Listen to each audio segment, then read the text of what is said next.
nazali na esengo ya koyeba ete bozali ebele liboso ya baposte téléviseur na bino mpona kolanda émission ezwi ezwi na yango bandeko balandi ya émission ezwi ezwi napesi bino mbote bisika nyonso ezwami bino mpe etika ete kimi ya nzambe tata eyingela o mabotama bino pasi mpe mawa ya solo na ye ekolo wa biso kongo mayo bazali koleka bazali mpenza malamu te tokotikela bino mpenza video bokolandela likambo litali mobeko likonzi oyo bazali bongo kolengele po ete koboma république démocratique du congo ntango tolobaka ete complot contre la république démocratique du congo eyali bongo bato ya kati nde bakosala mpe bakoselaka bato ya libanda soki baye ezali parceke bamoni esaeli ya bato ya kati ezali bongo malamu te po ete moto moko te akoki koya kobundisa ekolo wa yo soki yo moko opesi ye nzela te tala ntina bali bongo koboma bakongomani tala ntina bitumba yali bipai na bipai likolo ya bakongomani bango moko bakambi ekolo kongo nde bazali bongo kosala mabe kasi ya lelo mpenza tokotombola mongongo mpona koloba mpe tokotalisa bino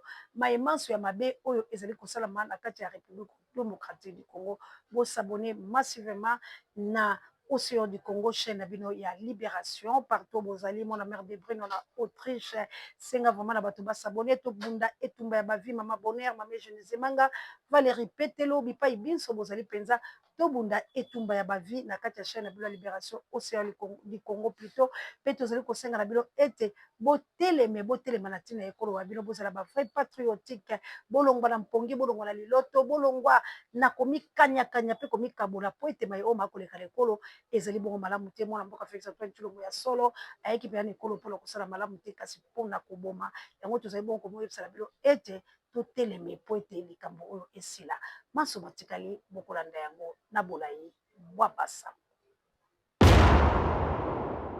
bandeko balandi mwana mboka Eliezer Ntambwe akitaki pamba te bato bazali bongo komona nyokolo sika ba ancien combattant bazali bongo koya komibebisa biloko bya bango komizwa bisika bya bango pamba te valeur ya bato mpenza ezali te ye mpe na ngambola ye akitaki mpona kotomboka na likambo wana tolanda ebongo tozonga qui sera appelé mot des anciens combattants. C'est quelle construction ça? Pendant je sais combien d'années, il reste, il gagne le tout, et les anciens combattants propriétaires sont restés cantonnés dans un coin. Ce que nous faisons, ce n'est pas moi et vous qui doivent bénéficier, pas que le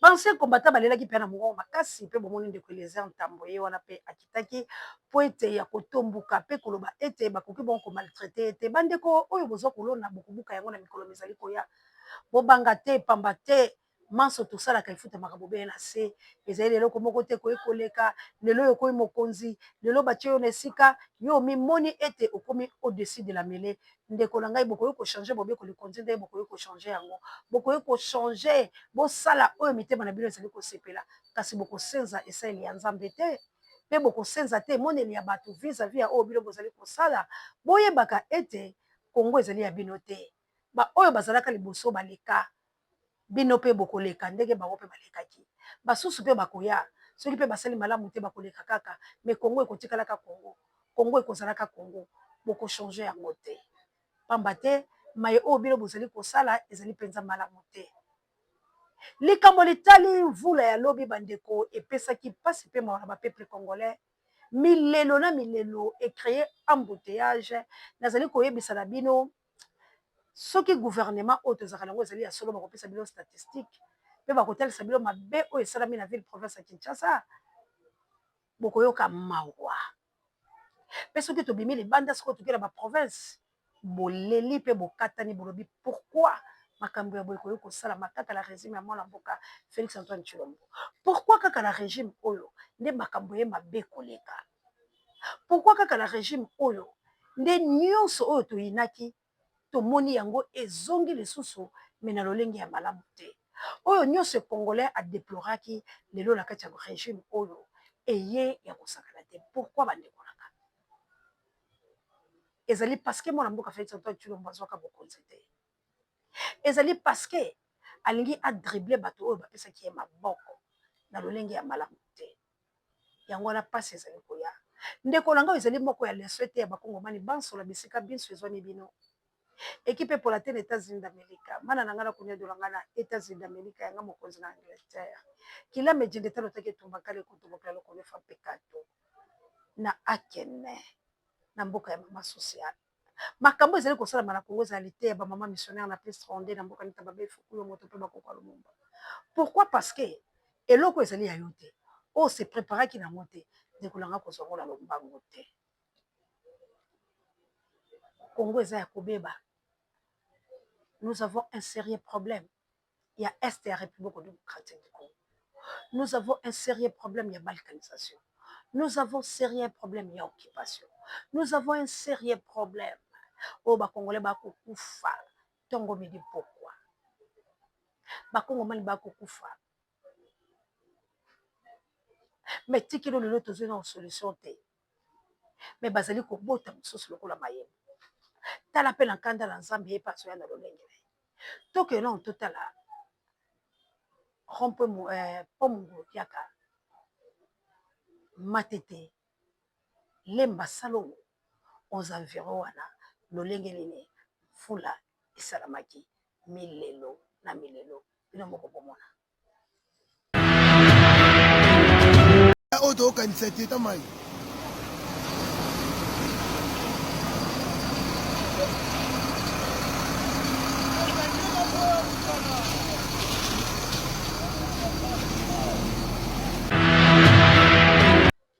Bandeko bomoni bino moko. Na nzela ya salongo ebukani lisusu donc po bato baleka problème. Misala ezali kosalama na lanterre. 5 chantiers yango babuki partout. Oyo pe ezali kobuka na yango boko saba buka yango. Mobange na embouteillage ezosala. Babalabala pe ba poto lokola ba yiba ba veni. Ba yiba ba ruelle. Ba yiba ba balabala naza koyebisa bino. Mawa.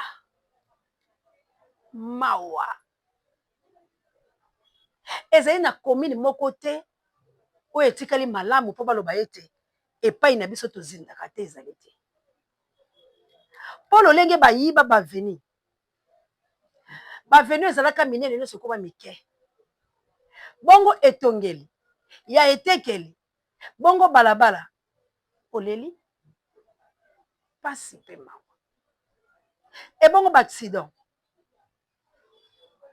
Bokoyeba ko identifier. Bokoyeba statistique nango te. E bongo ya ba enlèvement.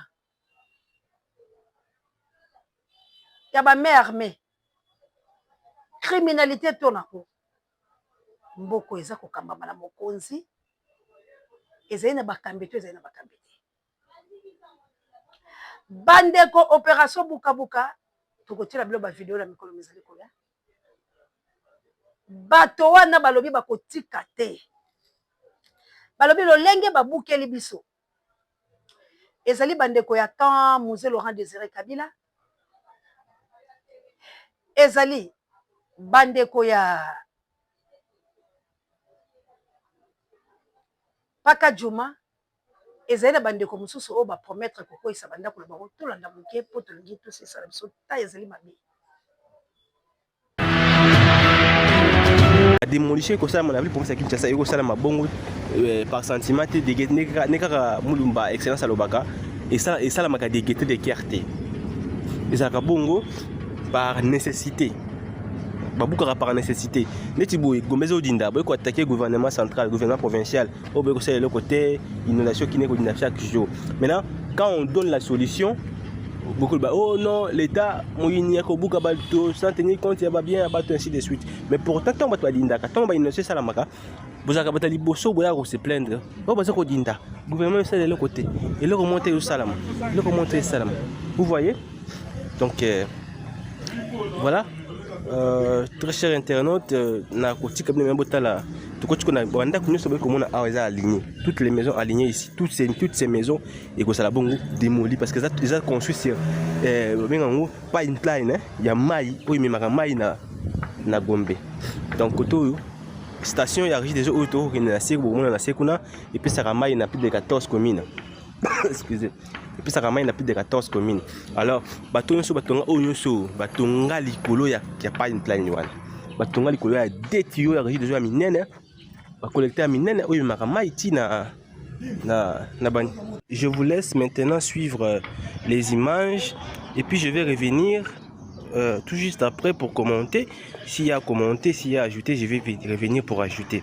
Mais pour l'instant, Bolanda interview Kalate, il y a ministre de l'environnement, Bolanda peut interview, il y a bande connu sur Baikotoyo, Dengue Bakoloba en matière, il y a Elokotoyeli Awa, les ali bongo démolition, il y a ba construction anarchique construit, il coulo, il y a ba collecteur, il y a maï, plutôt ba distributeur, pas une plan de régie des eaux, où il me maï, et maï n'a pas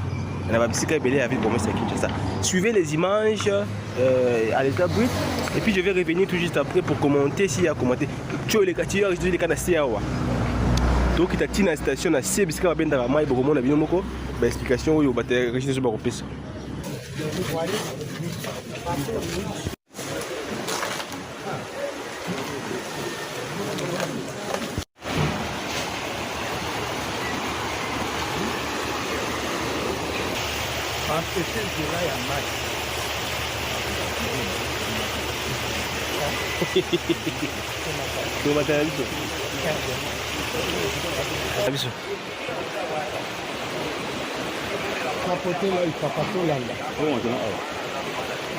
Mbote doze mbote na sima ya planète jus ya sosimati na sima planète jus ya sosimati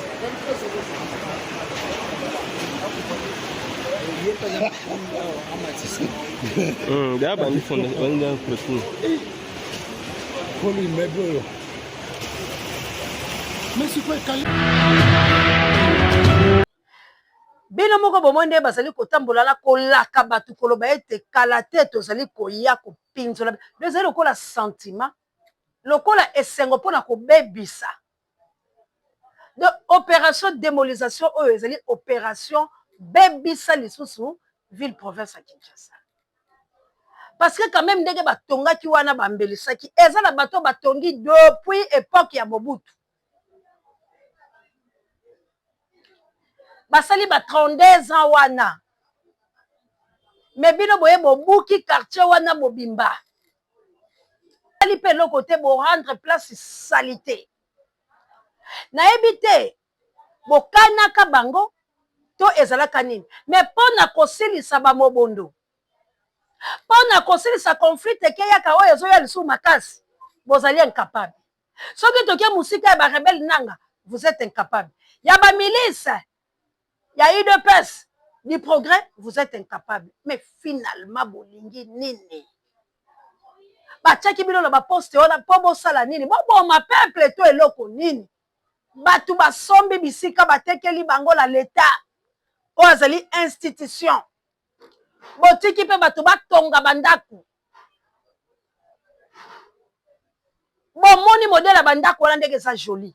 Mais baza ko kitisa yango mais ya bango moko batonga nde bisika ya mabe bazali ko simba te bandeko bandako na bino bobateli lelo lobi ekokweya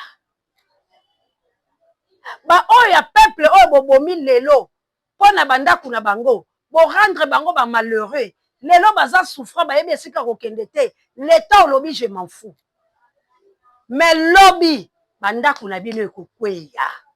On se manque pas de Dieu, c'est que l'homme aura semé le moissonnera. Tant que le peuple a collé les essais, on a bien le peuple a collé là. Bientôt, on collé là. Bandeko, les camboya ko senza bobe ko likonzi la kotiki la bino madame oyo bolanda ye banda e bandeli tisuka. Peuple to la muka.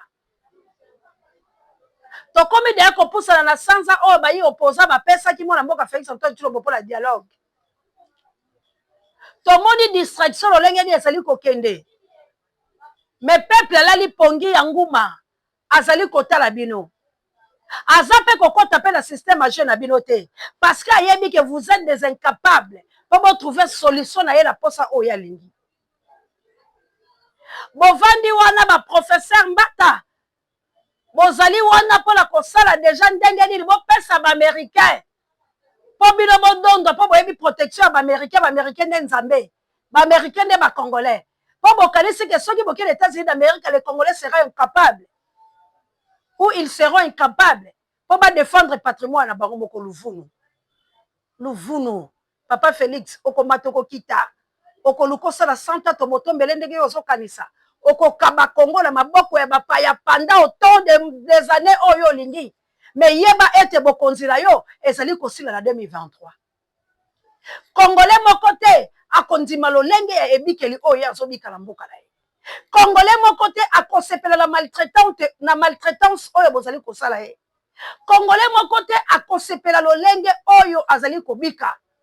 A moins qu'à la moto la bolema, Congolais kondima meliote, Congolais kondima masaote, a kondima passion à zomona lelote, Congolais azali ko réchauffer, Congolais azali ko telema, Congolais azali ko lamuka, pas la muka pas azali ko telema, pas la batio ya mboka la ye. Boko banga peuple bientôt. Boko respecter peuple bientôt. Le lengua salami la bamboka musu ko salama ao. Pourquoi? Parce que il faut to landa simbisi ya malam. Lokola bino bomoni ete bozali censé ya koteka mboka, ya koteka population congolaise, ya kozongisa bango encore une fois la boumbu, etumba ya ba patriage, ekende ya ofele, biso ba peuple Congo pe ba kolomboka tolobi te, ekosimba te, jusqu'à le number 1 ya océan de la presse congolaise, moninga ya Gauthier Boulay, na mboka ya Mama Célestine pe Papa Michael, Papa Denis, mon président, Nzambe abatela bilo partout au bozali, to bunde tumba ya Congo, na tikele bilo vidéo et puis ça bilon kanda boyo ka article va changer. Boyo ka complot contre la République démocratique du Congo. Pona mona mboka Félix Antoine Tshilombo aoube ya na bokonzilaye, il a trouvé mieux de vendre la République démocratique du Congo chez les Américains. On dit NON. La patrouille ou la mort nous vaincront. La patrouille ou la mort nous vaincront et les peuples gagneront toujours. Tant que peuple a zone là, et c'est Sengolabino, pour vous teka il sous davantage. Tolobi ekosimbate. 2028, boko kende. Ce qui boke ite soulèvement ko sala. Bino bozo bon saba milice la bino bosi bocha bango na nzela, pour ba déstabiliser le peuple, pour ba intimider le peuple, pour ba kanga le peuple, mais peuple pe akola kisabino ke voix na yeza kande ya Nzambe. To tiki vidéo pe na awande to silisi. Partout bozo landa biso bo s'abonner massivement. To bunde tumba ya ba vie s'il vous plaît. To s'abonner massivement. Tozali koganga na likambo ya mwana mboka président ya ADD Congo pe likambo letali lamuka pe président ya SID. Agression o esalamaki, il faut justice et tellement. To bon justice, il y a 2 poids et 2 mesures. Président Prince Penge de l'ADD Congo et son parti politique. Bomoni ndenge nini bakele ko menacer siège na bango. Bomoni comment bakotaki na SID plutôt na parti cher ya mwana mboka président Eli Martin Fayulu Badidi. Bomoni boni bazali ko menacer ba opposant pour être bango ba evreté. Congo n'est pas un Congo ya mutu boko boye pour ateka ba congolais ateka pela Congo. Pour y abika Congo au congolais. Tout congolais a le droit à crier. Boko pime la congolais te liberté d'expression. Boko pime la congolais te ba valeur naie. Alors ceux qui bino boye qui la pouvoir pour maltraiter peuple. Retour à l'expéditeur. Retour à l'expéditeur. Parce que Congo est américain, est rwandais, est rebelle, est agresseur, est intimidateur, est dictateur, Congo est congolais à vivre paisiblement. Congolais, il faut à vivre dans minerai naie. Congolais, il faut habiter malam. Yango congolais a telemi à lobby aza déjà debout. Et à lingi paix na tout étendu à République démocratique du Congo. Vidéo bokolanda na awande la sisi.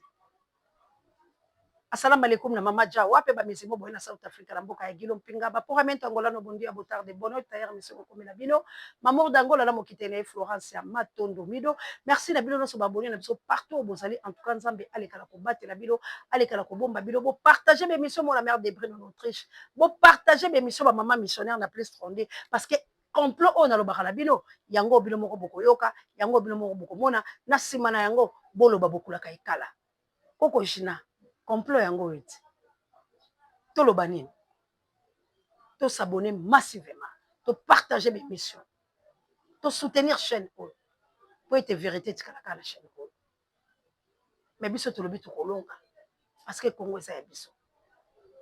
Merci les enfants, amis sapiens électriques, que Dieu vous bénisse. Pape J, directeur recherche stratégique. et personne âme sango mokonzi pareil biso ba maman ya Suisse ba papa ya Suisse partout biloko so bozali boyeba ete la patrie ou la mort nous vaincront et la peur doit quitter nos esprits. Ingeta, Ingeta. Très chers compatriotes congolaises et congolais, je viens vous faire la restitution sur le colloque qui s'est tenu hier dans la salle de spectacle du Palais du Peuple. Et ce colloque portait sur le bilan et les perspectives de la Constitution de la République démocratique du Congo, la Constitution du 18 février 2006.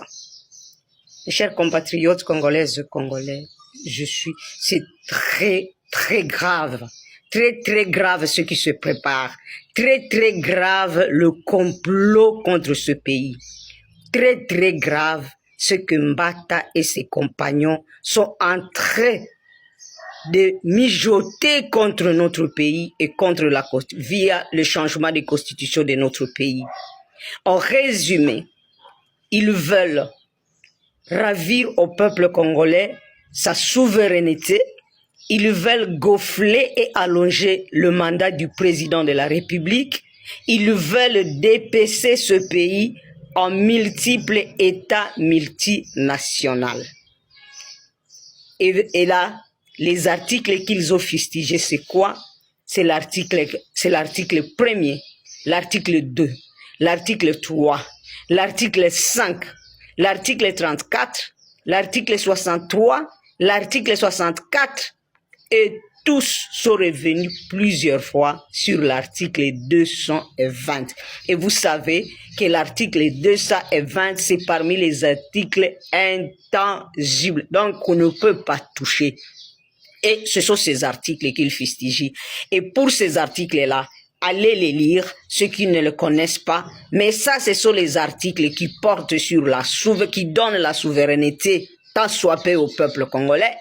Et ce sont les articles aussi, et même les articles qui protègent la souveraineté de notre pays. L'article 63 et l'article 64. Les articles qui mettent un peu de garde-fou, c'est ça qu'on veut sauter. Et ce qui est grave, peuple congolais, vous savez comment ils nous qualifient, nous? Ça m'a beaucoup choqué. C'est choquant. Compatriotes congolaises et congolais, je suis sûr que dans les médias traditionnels, on ne va pas évoquer cela. On va venir embellir. Écoutez-moi bien, j'étais là moi-même et je suis capable de reproduire chacun, de prendre chacun avec ce mot. Je vais par exemple parler du professeur Mbata. Le professeur Mbata, il est revenu plusieurs fois sur la contextualisation de la Constitution. Donc, ça signifie quoi? On dit que la Constitution doit être conforme avec le contexte, l'environnement, et le contexte et l'environnement dont il parle. Non, Kagame, à côté de nous, nos voisins, nous avons Kagame qui a un mandat éternel, Museveni qui a un mandat éternel, le Burundi a déjà permis le 3e mandat. Ce n'est pas possible qu'au Congo, on reste seulement avec 2 mandats. Et pourquoi on veut enlever au peuple sa souveraineté, cette petite chose qui nous fait vivre? On dit que nous ne pouvons plus voter parce que nous sommes des ignorants. Le Bongeli est revenu plusieurs fois sur ça. Mbata et tous ses compagnons.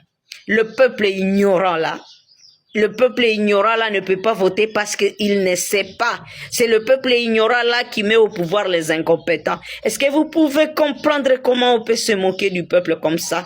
On n'a jamais respecté d'abord nos votes. Ce sont des coups d'État électoraux. Et eux, quand ils se votent avec des machines à voter, quand ils volent nos voix, et ils disent, voilà, ils se moquent de nous, ils nous mettent au pouvoir, nous les incompétents. Est-ce que vous pouvez comprendre ça? J'avais envie donc je voulais craquer.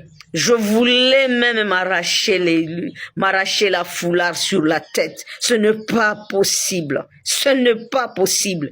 Et ça pourquoi? Parce que nous leur laissons faire tout ce qu'ils veulent. Ce Mbata-là. Mais vous connaissez ce Mbata-là qui a dit qu'on aille accueillir justement parce qu'il sait que le peuple est ignorant. Et d'aller accueillir ces accords qui consacrent, qui donnent notre sol, notre sous-sol aux États-Unis pendant 100 ans, et sans savoir ce qu'on lui donne, on lui donne le tout. Et il y a une entreprise américaine maintenant qui va venir inspecter centimètre par centimètre pour pouvoir voir. Donc, tout, on lui a donné tout.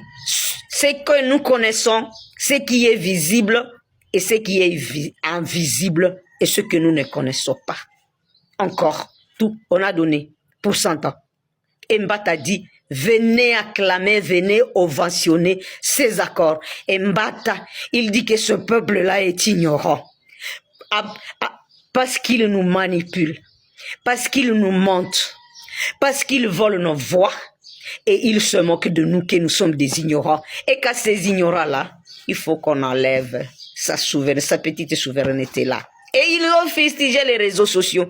Et j'ai pu comprendre que c'est à cause de nous, les veilleurs, les éveilleurs de conscience, qu'on veut enlever déjà la petite souveraineté au peuple, parce que nous sommes en train de réveiller le peuple pour leur montrer que l'article ceci nous dit, ceci nous donne le droit. L'article 27, l'article 1, l'article 2, l'article 3, l'article 5, l'article 27, l'article 34, l'article 63, l'article 64. Congolais, lisez-les.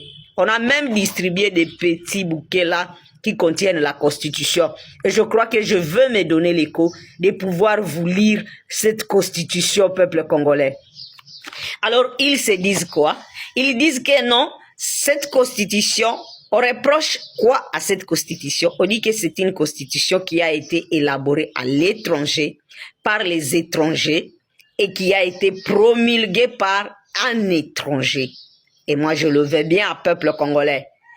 Si on dit que Joseph Kabila, c'est un Rwandais, moi, je n'ai pas de problème. Je n'ai aucun problème parce que j'ai vu les gens danser pour lui ici. J'ai vu les gens encore l'ovationner. Même les gens ont ovationné Kagame. Kagame. Alors, je le veux bien, il faut qu'on annule tout ce qu'il a fait. Et moi, et nous, peuple congolais, ça peut nous arranger. On annule tout ce qu'il a fait.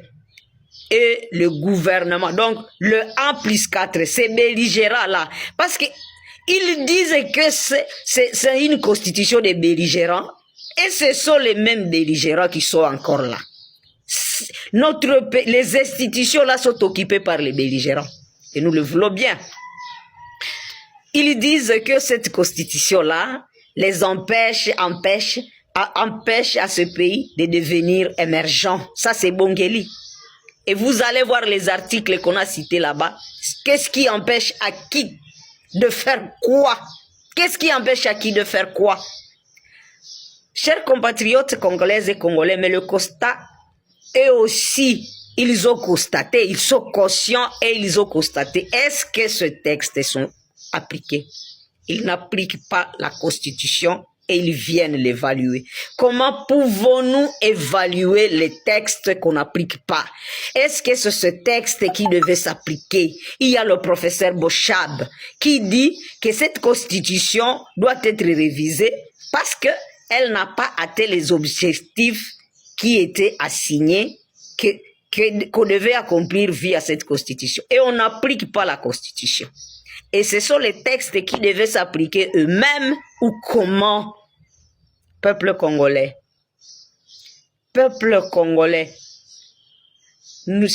si nous les laissons de faire ce qu'ils veulent, donc nous allons être réduits aux esclaves. Je vais vous parler un peu